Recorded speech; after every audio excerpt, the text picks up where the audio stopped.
Okay, let's get started. To get as many of you as we can, I'll call on you in twos so the person on deck can be ready with their question. Let's start with Seth Emerson and go to Steve Hummer after that. JT, no secret that y'all been banged up a little bit at receiver and tight end this preseason, obviously getting some guys back. How is that affecting continuity, planning, all that rolling into this game? That's a good question. We have, I've been talking about it a lot. We have a lot of guys, first of all, a lot of guys I feel comfortable with. And being with, just the amount of work that we got in the off season, guys missing a couple days here, or, you got guys rolling in and out, however it is. We have the rapport that, we've been building over time. So there's no concerns from that for me.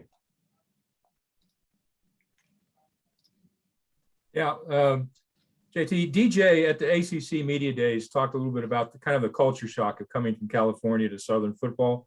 First of all, what was that experience? Did you feel some of that yourself? And how have you, I guess, adjusted to becoming kind of the focal point of all this passion down here? There definitely is. Just football is just, another thing on the West Coast, I would say is kind of how it felt versus football being the thing here. I remember driving in, it was the first thing I remember from being in Georgia.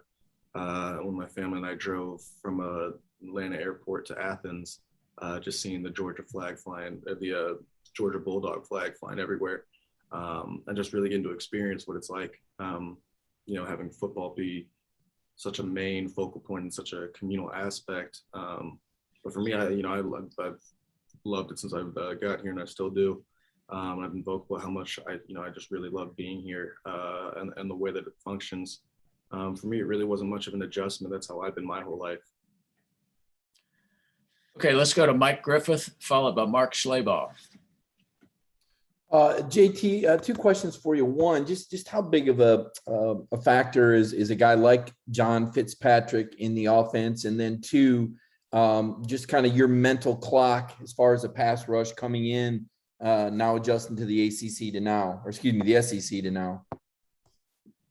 First with Fitz, Fitz and I are great friends, have been since I got here.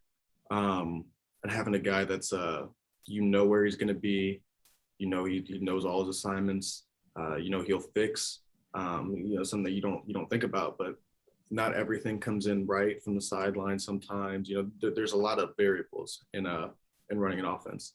And a guy like Fitz that always knows, what we're really trying to do is a guy plays a big role in fixing, the small mistakes or, miscommunications, having him, and of course, athletically, I think he's underrated in terms of what he can do as a pass catcher and as a blocker.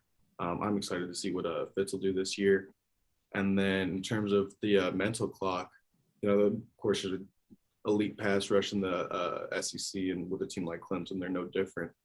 I've always tried to get the ball out, get the ball in the right guy's hands. But as I've matured, I think I've gotten out quicker. JT, just your thoughts on Clemson's defense, obviously, regarded as having one of the top defensive lines in the country. What kind of challenges do they present to you guys? All around good, really elite defense. I think I respect the way they play up front, especially. I think they really get after it. They play hard. They're not just a talent team that gets by on talent. They compete, they work, and they strain, and they do a great job of it. Just commands a lot of respect. I think all around defensively, they got players at every position. Everybody that plays on that defense belongs on that defense. And, they execute their game plan. They play hard and they strain. They're going to be a good challenge. Okay, let's go to Paul Newberry, followed by Mark Weiser. JT, how does it feel this year? Just more the comfort level, not like fighting for a job, not at a new school, not trying to learn a new system, with competing for a job where you sort of knew you had the job right from the outset. Yeah, everything you said makes you a lot more comfortable. Absolutely. Just the rep total that you get, and the increase in your role among the team increases the influence you have over, what we do offensively, and with the guys, how we run routes, how we protect certain things that we do.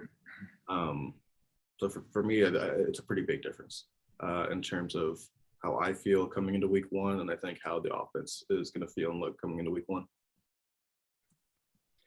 JT, obviously you started a full season at Southern Cal and the last 4 games of last year. This would seem to be the biggest stage for you yet in college and the biggest test maybe. Do you view it as that, and how do you approach it? I approach it the same way I approach anybody else, which would be it's another game of football. And I think everyone, Georgia and Clemson should see it the same way. As big and as cool as this game is, it's week one. It's you can beat Clemson by 100 and lose the rest of the season, not make the SEC. Clemson could win by 100, and you could, we could lose to Clemson by 100 and then win the SEC, and everything goes our way. In terms of this game specifically, I think it's an awesome stage, great competition.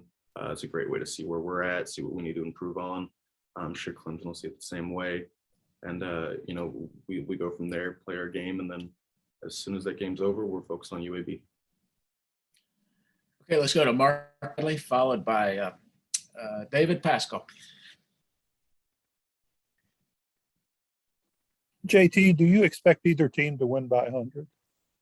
Do not expect either team to win by 100 points. No, it's more hyperbole there.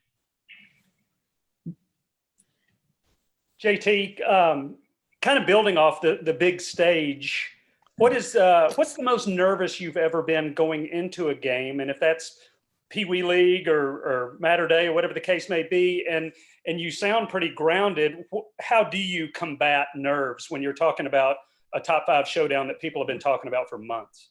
Yeah, I'd say the most nervous I've been was Texas. My freshman year playing at Texas, there's 104,000 in the stands.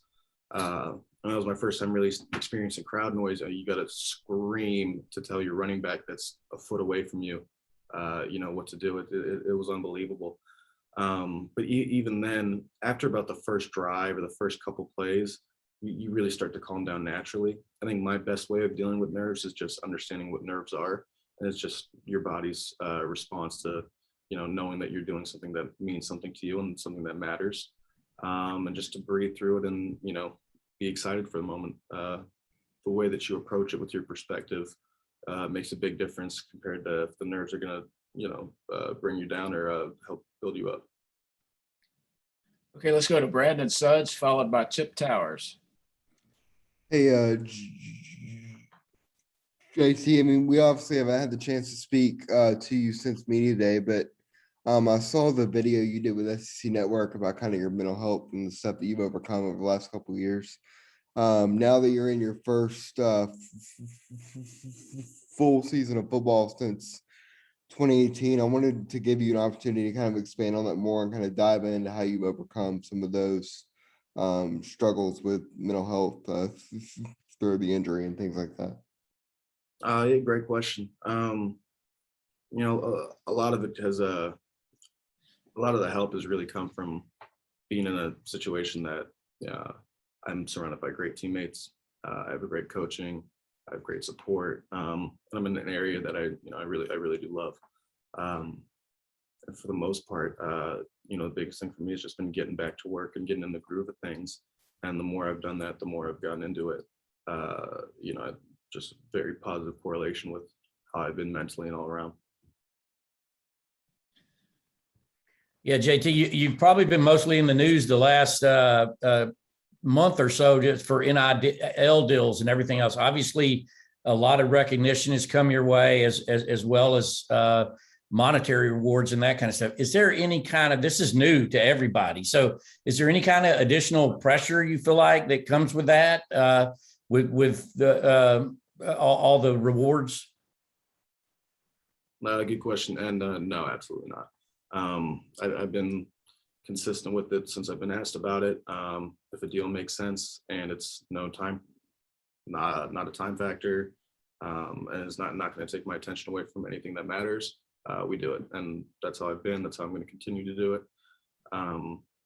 you know, we're really focused on football. And I was, you know, when I said that June 1 is the start of football for me, June 1 is the start of football for me. I have good management. I think management is really handles pretty much the whole thing for me. If a deal made sense, then we signed it, and you know, I'm not focused on any of that anymore. Okay, we got time for one more question, and for that, we'll go to Gene Sapikoff.